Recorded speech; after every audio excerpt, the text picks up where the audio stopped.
he has to chase it ever so slightly. So they've got the car nice and pointy. So mid-sector at a 32.7 doesn't look too bad. Yeah, it's a good lap. The cumulative lap here, 14.5, that's sort of in the range of what they did earlier.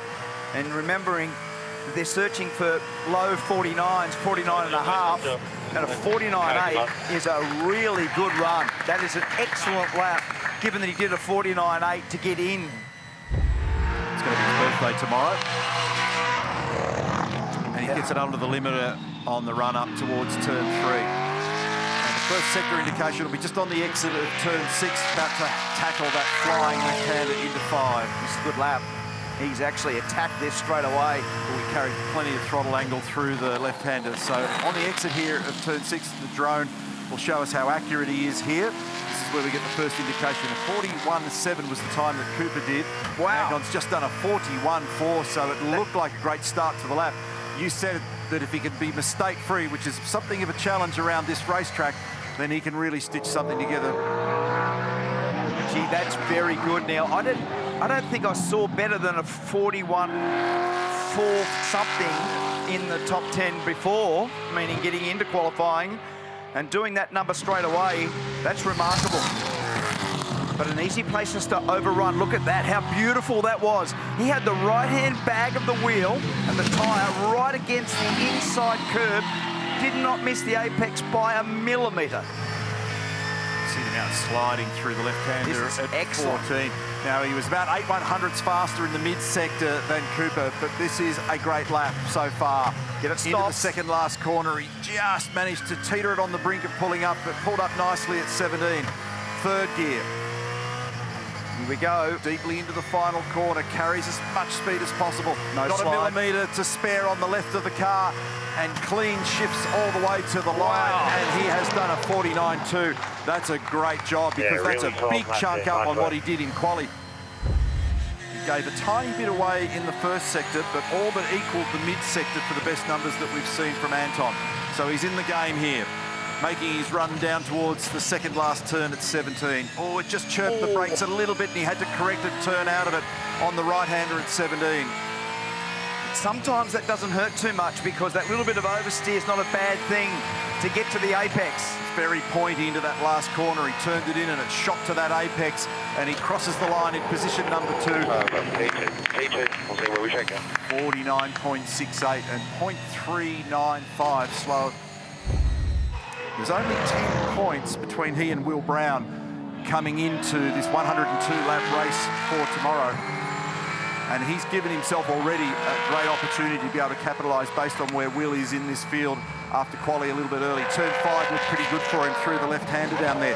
3 wins so far this year, and a pole in New Zealand. 7 times on the podium, 21 times in the top 10. This guy's been a revelation in 25. Certainly has, and he's a revelation with the first sector, because that is a really, really good job. That's the fastest first sector so far, faster than Anton Di Pasquale.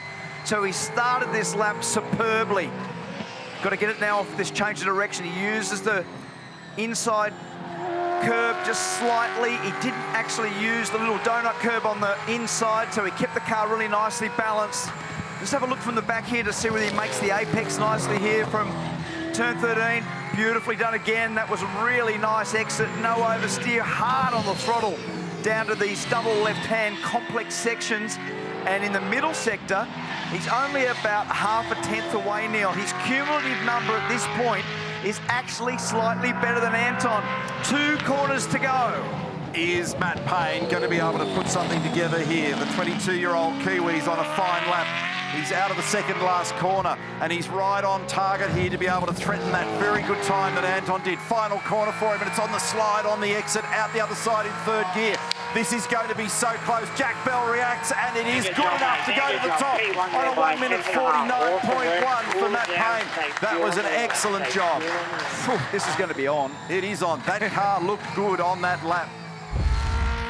What we saw with Matt Payne in that previous run was a remarkable run through turn 5 here. Just listen for this one, because I I reckon he got through there flat again. I reckon that as this goes on, Neil, the track's getting slightly better. Lock lights. Oh, Yep. he was on the slide. You could see the lights on the dash just telling us that he had that left front just locked up ever so slightly on the run into turn 6.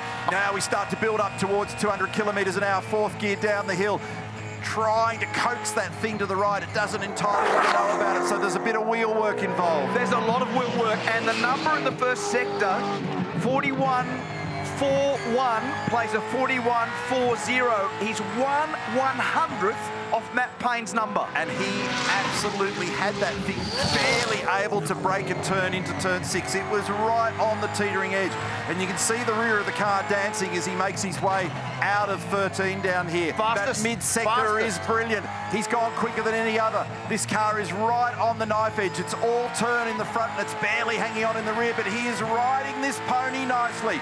Out the other side, into the braking area at turn 17 for Randall. And this could be a provisional pole if it stays glued together. Second last corner, it was on the slide coming out the other side. Third gear approach into the right-hander at the final corner. Car uses all of the road. Chris Stuckey is watching, can't breathe. They're keeping an eye on it at Penrite 48. Racing, and he's got into the 8s. 1 minute 48.9 for Thomas Randall, and that is a handsome lap. That is a superb lap. Tyres are squealing in the background. They didn't entirely like it through the right-hander. They didn't. They certainly didn't. He was battling to control the exit and had a little wobble there off the back of turn 5 also. Couldn't really tell whether he got through there flat, but he's very deep. He's used nice brake technique to get it to the apex at turn 6. And his number, have a go, check this out, a 41.3. That's the fastest so far. That is impressive. And that's peeled the best part of 1/10 out in the first sector of the number that we were celebrating with Thomas Randall. And this car looks nicely stuck to the road as well. He's got it well pasted through the right-hander at turn 12. Check this out. Now we need to have a really close look here because this apex is so important at 13. Fires it down the gearbox, turns it in, grabs it on the throttle hard, a little slide, but that was nice. Mid-corner speed was very good. Numbers so far, best of class. So in Sector 1, Cam Hill, he's the man. Sector 2, Cam Hill, tick, done. The cumulative that he's got so far projects him to the top. Let's see whether he can actually capitalise onto the run of the second last corner now. Making brake bias adjustments to try and stabilise the car under brakes. It just slid ever so slightly in the rear on the run into the right-hander, getting it back and feeding it second gear. He's got one corner to go, and he might be on target to grab a provisional pole. He's got the dance going out of the final corner. They can see the micros there as well at MSR. And Cam Hill has done a 1 minute 48.7 to go to the provisional top of the class. Wow, a young bloke from Canberra. What a great job. He's been very fast all weekend. This car looks really good now. He didn't do what Mostert did. He left it in second.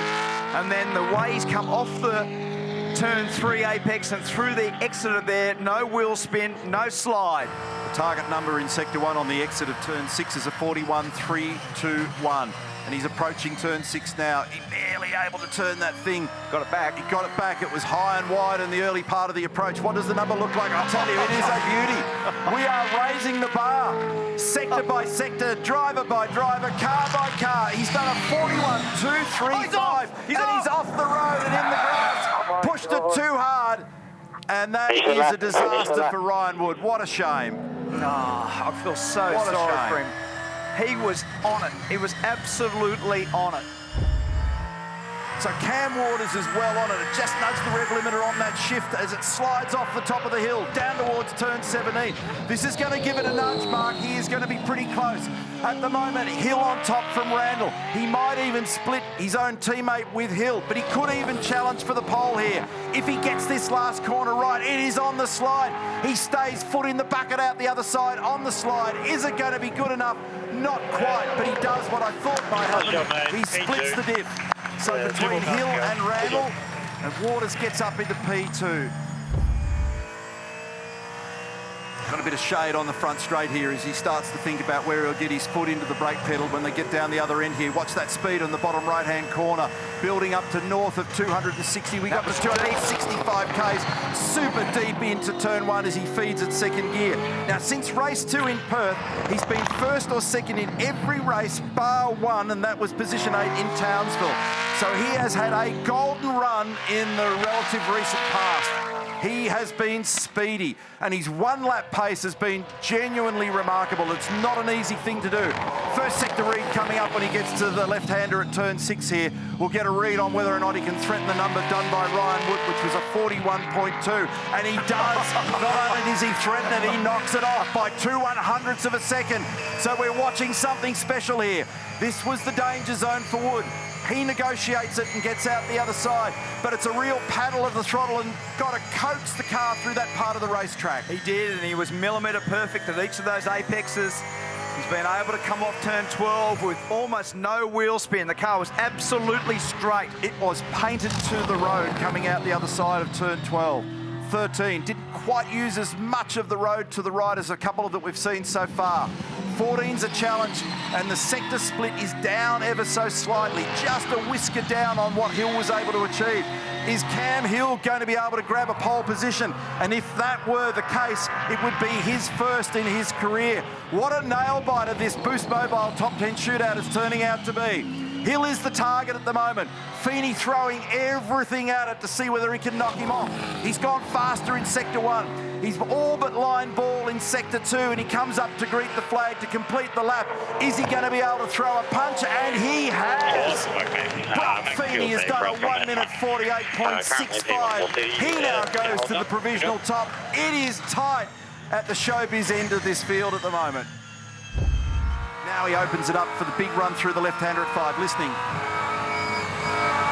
a paddle. A little lift just to make sure, absolutely sure that the nose of the car was where he wanted it to be. Second gear, left-handed, turn 6, late apex. First reference coming up. Is it going to be good enough? He's done a 41.43. He's actually a couple of tenths away from what Brock has done. Down the hill. 7, 8, 9. This never-ending right-hander into 10, then out the other side. Got through there nicely. Changed the direction, was really good. Turned it off there off turn 12. And listening again, no wheel spin, but had really good mid-corner momentum that time. Look for this one. So feeds it a gear, turns it in, a little bit of oversteer, catches it, grabs it, on the throttle hard. Little bit of oversteer, but that's the fastest middle sector. And that number, the cumulative number, is nothing away from what Feeney and Hill have done. So he's right in this game. He is absolutely right in this. He's come off the right-hander. He had all of the road going. He had the exit curve and he had wheel spin. Sliding. Is he going to be able to get this job done? 2 corners to run. Out the other side. He is pushing this thing to the max. He's got the best number that we've seen in the middle sector. Can he add another pole? Can he get this job done? He did it when he was here last time, and he does not drop into pole position. He is in position number 3 after Feeney and Hill. So Brock gets another pole. 14 for this championship year.